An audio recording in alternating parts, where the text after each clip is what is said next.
সব আমি সদৌ অসম অপাধিকৃত শিক্ষক কৰ্মচাৰী সংস্থা নিম্ন প্ৰাথমিকৰ পৰা মহাবিদ্যালয় পৰ্যায়লৈকে প্ৰায় 2001, 2013 আৰু 2021 চনত প্ৰাথমিক শিক্ষকৰ পৰা বঞ্চিত। এই আটাইবিলাক এই শিক্ষানুষ্ঠান আৰু শিক্ষক মিলি আমি দীৰ্ঘদিন ধৰি আন্দোলন কৰি আহিছোঁ, প্ৰতিবাদ কৰি আহিছোঁ যে আমাক এই 2017-18 যিখন পদ প্ৰাধিকৰণ আইন, এই আইনখনৰ পূৰ্ণাংগ সংশোধন কৰি আমাক এই আইনখনৰ আওতাত ল'ব লাগে, লৈ আমাক প্ৰাধিকৰণ কৰিব লাগে। আমাৰ এই 20-30 বছৰ বিনাবেতনে শিক্ষকতাৰ এই শিক্ষকসকলৰ মানে বৰ বেছি দিন আৰু কাৰ্যকাল নাই, চাকৰি কাৰ্যকাল। এই মুহূৰ্ততে মাননীয় মুখ্যমন্ত্ৰী মহোদয়ে তেখেতে কেবিনেটত এটা মানে সুদূৰ প্ৰসাৰী সিদ্ধান্ত ল'লে আৰু এখন চাব কমিটি বনাই দিলে। চাব কমিটি বনোৱাৰ সমান্তৰালভাৱে এখন চৰকাৰী নটিফিকেশ্যন ওলাল।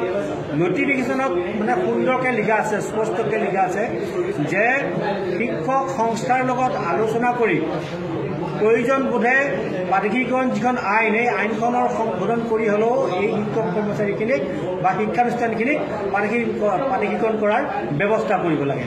কিন্তু দুৰ্ভাগ্যৰ কথাটো হ'ল এতিয়া যিখন চাব কমিটি হৈছে, এই চাব কমিটিখন বনোৱাৰ আজি প্ৰায় 2 মাহ হ'ব। এতিয়া এই 2 মাহত তেওঁলোকে নিজে সভা এখন কৰিব, নিজে এখন মিটিং কৰিবৰ কাৰণে সময় পোৱা নাই।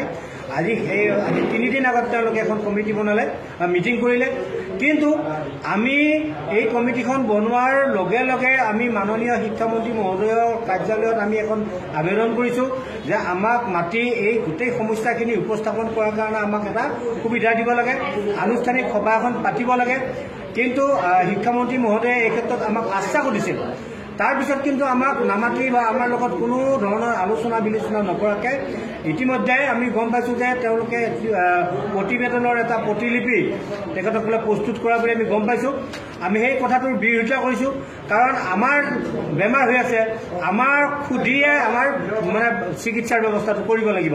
যদি শিক্ষামন্ত্ৰী মহোদয়ে বা এই কেবিনেট চাব কমিটিখনে যদি আমাৰ বেমাৰ হৈছে কাৰোবাক যদি সুধি বা তেওঁলোকে নিজে জানো বুলি ভাবি পেলাই যদি এই আইনৰ সংশোধনীৰ যিটো প্ৰতিলিপি, এই প্ৰতিলিপিটো বনাই, তেতিয়াহ'লে আমি মানে আকৌ আগৰ নিচিনাকৈ মানে চৰমভাৱে বঞ্চিত হ'ম, তাৰ আশংকা আমি কৰিছোঁ। আৰু আশংকা কৰি আমি মাননীয় মুখ্যমন্ত্ৰী মহোদয়ৰ হস্তক্ষেপ বিচাৰিছোঁ।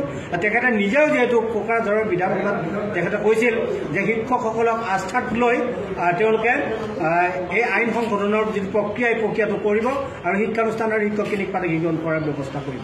গতিকে মাননীয় মুখ্যমন্ত্ৰী মহোদয়ক আমি অনুৰোধ কৰিছোঁ তেখেতে হস্তক্ষেপ কৰিব লাগে আৰু আমাৰ সদৌ অসম অপাধিকৃত শিক্ষক কৰ্মচাৰী সংস্থাৰ লগত আলোচনা নকৰাকৈ যাতে কোনো প্ৰতিবেদনৰ যাতে কোনো প্ৰতিলিপি প্ৰস্তুত নকৰে, তাৰ কাৰণে আমি আহ্বান জনালোঁ। আৰু অনতি বিলম্বে সংস্থা আৰু উপসমিতিৰ লগত, অৰ্থাৎ প্ৰাধিকৰণ উপসমিতিৰ লগত এটা আনুষ্ঠানিক আলোচনা অনুষ্ঠিত কৰিবৰ কাৰণে মাননীয় শিক্ষামন্ত্ৰী মহোদয়ক আমি এই সংবাদ মেলযোগে আমি আহ্বান জনালোঁ।